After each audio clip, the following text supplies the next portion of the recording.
Hello, नमस्ते, सत श्री अकाल। कैसे हैं आप सब? उम्मीद करता हूँ सेफ होंगे, सुरक्षित होंगे। मैं हूँ dietitian Shiva.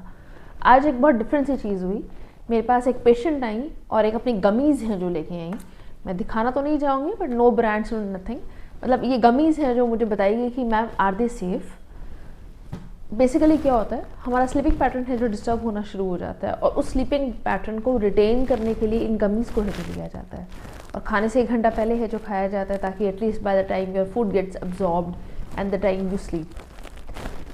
These things are very easily available in market, but मैं आपके ऊपर इनका लॉन्ग इफेक्ट है जो बताना चाहूँगी, और एग्जैक्टली इनमें होता कैसे बात करते हैं। बेसिकली इनमें मेलाटोनिन है जो होता है, जो आपको स्लीप इंड्यूस साइकिल जो आपकी चेंज हो जाती है, जिसके कारण स्ट्रेस है जो हायर हो जाता है, आपकी हाइपर एक्टिविटी है जो कम हो जाती है, और आप हमेशा एग्जॉस्टेड है जो फील करते हैं। उन चीज़ों को ठीक करने के लिए जी हाँ, ये बिल्कुल ठीक है, बट लेकिन एक रेशो है जो होनी चाहिए। ये नहीं है कि आप इन्हें ओवरडू कर लें, या आप अपने ऊपर इनको इतना डिपेंडेंट है जो कर लें कि आपको लगता है कि नहीं, मेरे को इसके बिना नींद ही नहीं आती। कई लोग इन गमीज़ का इस्तेमाल करते हैं, कई नींद की दवाइयाँ हैं जो इस्तेमाल करते हैं। आइए इन पर बात करें, क्या ये सच में इतनी हेल्दी हैं? अगर एक पेशेंट को एक शॉर्ट टर्म रिलीफ चाहिए, या ओवर थिंकर्स हैं तो लगता है कि इन्हें रिलीफ चाहिए, तो जी हाँ, दे आर ग्रेट। बट लेकिन अगर आप इनको ओवर डूसेज या ओवर यूसेज दोनों चीज़ें अगर ज़्यादा लेते हैं, तो आइए इस पर बात करें कि क्या क्या दिक्कतें हैं जो आनी शुरू हो जाती हैं। आपकी बॉडी हाइपर एक्टिव छोड़िए, आपकी बॉडी बिल्कुल लेथार्जिक है जो होनी शुरू हो जाती है। डोपामीन जो बेसिक जो हमारा हार्मोन है, वो सुबह 6:30 बजे ज़्यादा बॉडी में रिलीज़ होना शुरू हो जाता है, ताकि आपकी बॉडी स्ट्रेस से लड़ना शुरू हो जाए।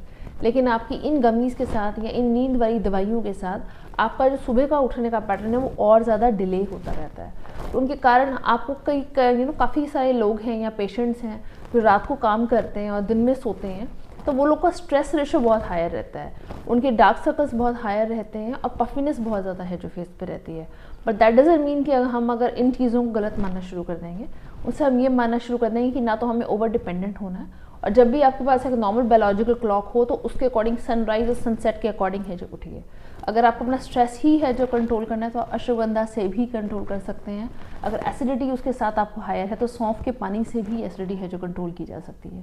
तो ऐसा नहीं है कि आप, क्योंकि अगर हम इन सिंथेटिक चीज़ों पे नहीं जाएंगे तो हमारे पास कोई नुकसान है जो हो जाएगा। मुझे लगता है इन चीज़ों के ऊपर डिपेंडेंट होने के बजाय बेसिक अपना प्रोफाइल है जो ठीक कीजिए, और प्रॉपर खाना है जो खाया कीजिए। क्योंकि इंटरमिटेंट फास्टिंग का बहुत ज़्यादा ट्रेंड है जो आ चुका है, तो लोग अपनी रात की विंडो 6, 6:30, मैक्सिमम 7 बजे है जो क्लोज़ कर देते हैं।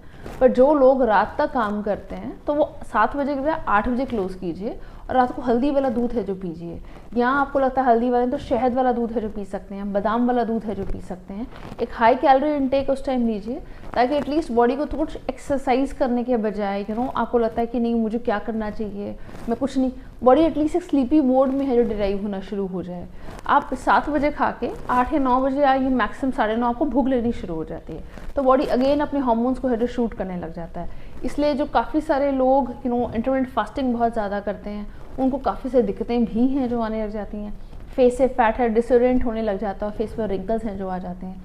आपकी स्किन इनिशियली तो बहुत शाइन करती है, पर 24/7 वेगन या इंटरमिटेंट फास्टिंग है जो नहीं चलती है। किसी भी चीज़ को ओवर यूसेज करना भी है जो नुकसानदायक है, और जी हाँ, बहुत ज़्यादा गलत है। इसलिए उन चीज़ों को फॉलो अप कीजिए जो आपको फ़ायदा दे के जाएँ, बनस्पत नुकसान दे के जाने के। आप कुछ भी चीज़ खाना चाहें, थोड़ा सा घी का रेशो हायर कीजिए।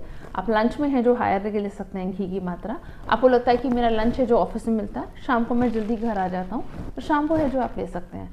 पर एटलीस्ट ऐसा नहीं होना चाहिए क्योंकि मेरे को ब्रेकफास्ट में मैंने खाना नहीं है, या ब्रेकफास्ट में मैं सिर्फ स्प्राउट्स हैं जो ले पा रहा हूँ, या पोहा है जो ले पा रहा हूँ, तो पोहा वगैरह खा के आपको एक नींद बाय डिफ़ॉल्ट है नहीं आएगी, क्योंकि उनका सैटिस्फैक्टरी रेशो है जो कम होता है।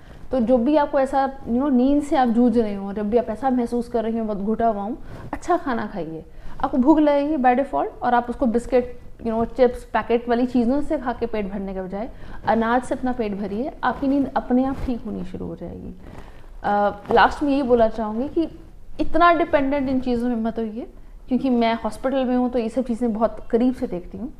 अपने आप को खुद के ऊपर डिपेंडेंट है जो हो जाइए, शायद आपको इतनी खुशी मिलेगी कि आपको समझ नहीं आएगा कि मैं इतनी खुशियाँ हैं बटोरूँ कहाँ।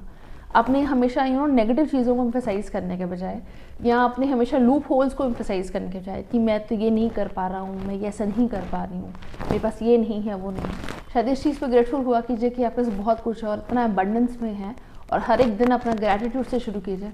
मुझे नहीं लगता कि आपकी नींदें कभी उड़ जाएंगी, सुकून की नींद सोएंगे और चैन की नींद से उठेंगे। Thank you so much for joining.